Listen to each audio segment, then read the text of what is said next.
Subscribe करें और देखें एक दिल दहला देने वाली हॉरर स्टोरी। बिना घबराए बेल आइकॉन प्रेस करना ना भूलें।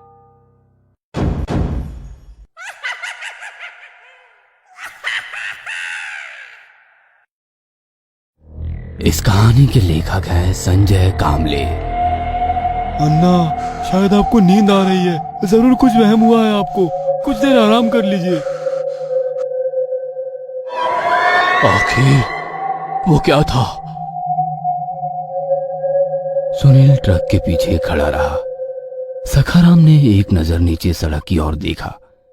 जिस कच्ची सड़क से ट्रक गुजरा था, उस सड़क पर मोबाइल की टॉर्च की रोशनी डालकर चलने लगा। पूरा इलाका एकदम सुनसान, डरावना लग रहा था। घुटनों तक हरी घास का मैदान, बीच बीच में छोटी मोटी झाड़ियां और बीच में से निकलती कच्ची सड़क। दूर दूर तक ना कोई घर, ना इंसानी बस्ती नजर आ रही थी। पीछे चलते हुए सखाराम एकदम से चौंक गया। ट्रक के पीछे 50 फीट की दूरी पर एक बबूल का सूखा पेड़ नजर आ रहा था। उन्होंने टॉर्च की रोशनी पेड़ के ऊपर मारी और धीरे धीरे आगे बढ़ने लगे। उस पेड़ में कुछ तो अजीब सा था, जिसने सखाराम का ध्यान अपनी तरफ आकर्षित किया। सखाराम को इस तरह आगे बढ़ता देख सुनील थोड़ा डर गया और विनती के स्वर में सखाराम से कहने लगा, अन्ना, इलाका अजीब सा लग रहा है। चलिए यहाँ से जल्द निकलते हैं। अनजाने इलाके में रुकना खतरनाक हो सकता है। सखाराम ने सुनील की बातों को पूरी तरह से नजरअंदाज कर दिया। वे एक एक कदम चलते हुए उस बबूल के पेड़ के पास पहुंच गए और अब टॉर्च की रोशनी में उन्हें सब कुछ साफ साफ नजर आ रहा था, और जिसकी वजह से सखाराम भी थोड़े डर गए। बबूल के पेड़ की टहनियों से कई काली गुड़िया लटक रही थी। छोटी मोटी गुड़ियों को किसी ने पेड़ पर टांगा था। सखाराम दोबारा से देखने लगा। उसमें से एक गुड़िया काफी अजीब सी लग रही थी। पेड़ की एक टहनी से लटकी काली गुड़िया की आंखें इंसानों की आंखों जैसी जीवित लग रही थी। उस गुड़िया के गले में रस्सी का एक छोर बंधा था, तो दूसरा पेड़ की टहनी से बंधा था, जैसे वो सखाराम को घूर रही थी। चारों ओर फैले गहरे सन्नाटे की वजह से दिल में अजीब सा डर पैदा हो रहा था। सखाराम ने धीरे से अपना हाथ आगे किया। सखाराम के दिल की धड़कन तेज हो रही थी। ट्रक के पास खड़ा सुनील चुपचाप सखाराम की वह हरकतें देख रहा था। अपना हाथ आगे बढ़ाते हुए उस गुड़िया के पास ले गया और अगले ही पल उस गुड़िया के पीछे से एक चमगादड़ चीखता हुआ तेजी से आसमान की ओर झपट पड़ा। उस आवाज से सखाराम के पैरों के नीचे से जमीन सरक गई। वह धड़ाम से पीछे की ओर गिर गए।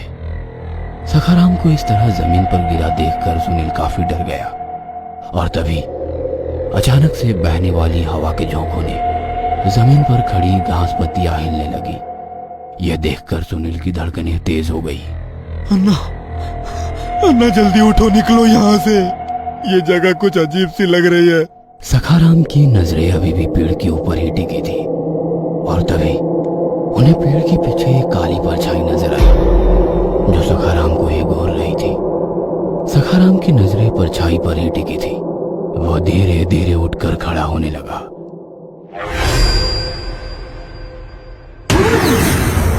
पलक झपकते ही वह परछाई पेड़ के नीचे से दौड़ते हुए सखाराम के ऊपर झपट पड़ी। अन्ना, मैं आपके हाथ जोड़ता हूँ, जल्दी चलो यहाँ से। सुनील की ये बातें सुनकर बिना वक्त गवाए सखाराम भी दौड़ता हुआ ट्रक के पास आ गया। सुनील, जल्दी से ट्रक में बैठो, कहते हुए सखाराम ड्राइवर सीट की तरफ चलने लगा, तो ट्रक की दूसरी ओर से सुनील ट्रक के अंदर आकर बैठ गया। दोबारा से सखाराम ने उस पेड़ की तरफ देखा। लग रहा था जैसे काले अंधेरे में खड़े उस पेड़ के पीछे कोई उनको झांक रहा है। सखाराम ड्राइवर सीट पर बैठ गया और चाबी घुमाई, पर स्टार्ट ही नहीं हो रहा था। ये क्या मुसीबत है? सखाराम के डरे सहमे चेहरे की तरफ देखते हुए सुनील ने पूछा, अन्ना, अब क्या हुआ? जल्दी निकलो यहाँ से। आवाज मत करो। सखाराम ने सुनील को चुप रहने के लिए कहा और धीरे से ट्रक की खिड़की से झांककर पीछे की ओर देखा, और उनकी आंखें फटी की फटी रह गई। पीछे का नजारा देखकर सखाराम अंदर से दहल गए। डर उनके दिमाग पर इस तरह हावी हो गया था जैसे वो जोर जोर से चीखना चाहते हो। कुछ ही सेकंड में उनके माथे पर पसीना आ गया। लगातार चाबी घुमाकर ट्रक का इंजन स्टार्ट करने की कोशिश कर रहे थे। सखाराम की हालत देखकर सुनील के दिल की धड़कनें बढ़ गई। अन्ना क्या हुआ? आप इतना डरे हुए क्यों हो? अन्ना मुझे बताओ क्या हुआ है? पर सखाराम कुछ भी बताने के क्या, कहने की भी हालत में नहीं था। सखाराम की नजरें ट्रक के पीछे ही गड़ी हुई थी। ट्रक के पीछे अंधेरे में कोई रेंगता हुआ नजर आ रहा था। सिर्फ इतना ही नहीं, ट्रक के पीछे जो भी था लग रहा था जैसे वो एक ही झटके में खड़ा हो रहा था। अगले ही पल जमीन पर गिरकर अपने हाथ पैर पटकता और जमीन पर अपना सर जोर जोर से मारता, फिर अभी एकदम खड़ा हो जाता था। उसकी हरकतों की वजह से जैसे धुएं का एक गुब्बार उस जगह बन गया था। अब वो जो कोई भी था वो शांति से खड़ा हो गया। सखाराम की तरफ पीठ करके वो दूसरी तरफ देख रहा था। कुछ सेकंड एक गहरा सन्नाटा छाया रहा। सखाराम ने दोबारा चाबी घुमाकर इंजन स्टार्ट किया। किस्मत से इस बार इंजन स्टार्ट हो गया और पीछे खड़ी उस डरावनी आकृति ने झट से अपनी गर्दन घुमाकर सखाराम की ओर देखा और आसमान हिला देने वाली खौफनाक आवाज उस आकृति के मुंह से निकलने लगी। ट्रक शुरू हो चुका था और कुछ ही सेकंड में उनका ट्रक कच्ची सड़क पर दौड़ने लगा। सखाराम खामोश होकर ट्रक चला रहे थे। डरा सहमा सुनील भी चुपचाप पीछे बैठा ट्रक की कांच से आगे देख रहा था। देखते ही देखते ट्रक ने काफी तेज रफ्तार पकड़ ली। सड़क पर नजरें जमाते हुए सखाराम ने सुनील से कहा, किसी भगवान पर यकीन करते हो? मतलब जिस भी भगवान की पूजा करते हो, जिस भी भगवान पर यकीन रखते हो, उसकी प्रार्थना करो। अन्ना, अब तो हम काफी दूर आ गए हैं, अब कैसा डर? सुनील, हम दूर आ गए हैं लेकिन उसके इलाके से बाहर नहीं आए हैं। शैतानी शक्ति अभी भी हमारे आसपास है। जब तक हम उसके इलाके से बाहर नहीं निकलते हमारी जान बचना मुश्किल है। कभी भी हम पर झपट सकती है। सखाराम की बातें सुनकर सुनील पूरी तरह से सिकुड़कर पीछे कोने में बैठ गया। ट्रक ने और रफ्तार पकड़ ली थी। ट्रक के पहिए से निकली धुएं की गुब्बार ने पूरी तरह से सड़क को धुंधला कर दिया था। धड़कनें बढ़ गई थी। दोनों का भी गला सूख गया था। सामने वाली कांच के पास रखी बोतल उठाकर सखाराम ने थोड़ा पानी पी लिया और बोतल साइड में रख दी। सुनील का भी गला सूख गया था। उसने बोतल उठाने की कोशिश की कि तभी बोतल नीचे गिर गई। बोतल उठाने के लिए वो नीचे झुका ही था कि तभी गाड़ी ने किसी चीज को जोरदार टक्कर मारी। यह देखकर सुनील काफी डर गया और सखाराम की तरफ देखकर बोलने लगा, अन्ना, ट्रक के सामने कोई आया था क्या? बोलो ना, आपने किसी को ट्रक से कुचला है क्या? अन्ना, मुझे बहुत डर लग रहा है। अन्ना, कुछ तो बोलिए। कुछ नहीं हुआ, तू चुपचाप अपनी जगह पर बैठ। कुछ तो हुआ है। आपके चेहरे से साफ साफ लग रहा है आपने किसी को टक्कर मारी है। क्या हुआ है बोलिए ना, मुझे बहुत डर लग रहा है। बोला ना चुप बैठ, वरना तेरे कान के नीचे झापड़ लगाऊंगा। इतना कहकर वो सुनील की तरफ पीछे मुड़ा और ट्रक एक जगह रुक गया। सब कुछ जैसे शांत हो गया, पर सड़क पर उठने वाले धूल के गुब्बार के बीच ट्रक पूरी तरह से गायब ही हो गया। सुबह होने को थी पर सूरज अभी निकला नहीं था।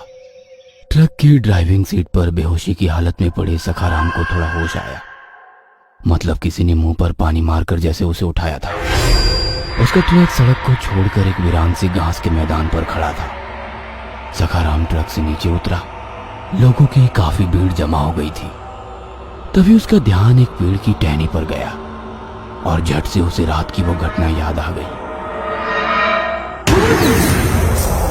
वह वही बबूल का पेड़ था जिसके ऊपर कहीं डरावनी गुड़िया लटकी हुई थी, पर अब उस पेड़ पर एक भी गुड़िया नहीं थी।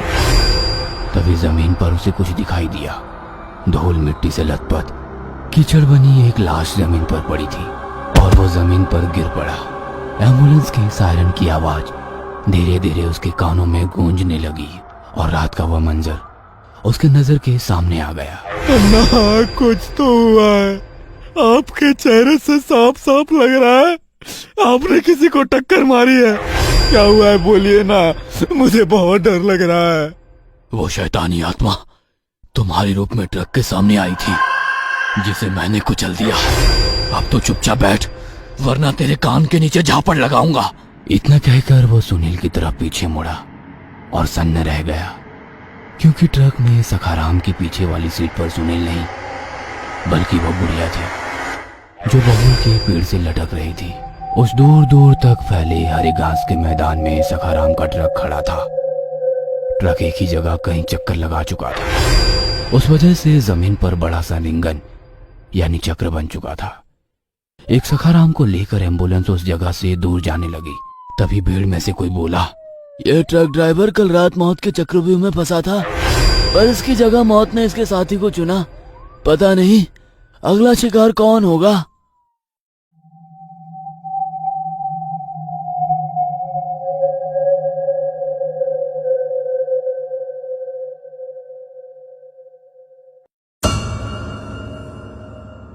ये कहानी आपको अच्छी लगी हो तो हमें सब्सक्राइब करें, हमारा इंस्टाग्राम और फेसबुक पेज जरूर फॉलो करें। अगर आपके पास ऐसी ही कोई कहानी हो तो हमें कमेंट बॉक्स में भेजें। हम कोशिश करेंगे कि अगली एनिमेटेड स्टोरी आपकी होगी।